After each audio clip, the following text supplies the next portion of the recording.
ಯನ್ನು ನಾವು ರಕ್ಷಣೆ ಮಾಡಬೇಕು. ನಮ್ಮಲ್ಲಿ 5 ಪಂಚ ಯಜ್ಞ ಅಂತ, ಪಂಚಯಜ್ಞ 5 ಯಜ್ಞ ಯಾವುದು?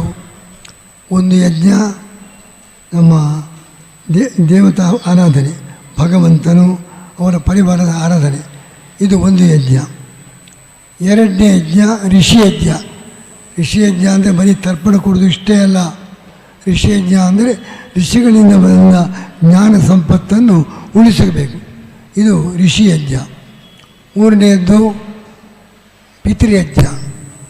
ಪಿತೃಯಜ್ಞ ಅಂದರೆ ವರ್ಷಕ್ಕೊಮ್ಮೆ ಶ್ರಾದ್ದ ಕೊಡೋದು ಇಷ್ಟೇ ಅಲ್ಲ, ನಮ್ಮ ಪಿತೃಗಳಿಂದ ಬಂದಿರತಕ್ಕಂಥ ಉತ್ತಮ ಸಂಸ್ಕಾರ ಅದು ನಮ್ಮ ಮಕ್ಕಳಿಗೂ ಕೊಡಬೇಕು, ಅದು ಪಿತೃಯಜ್ಞ.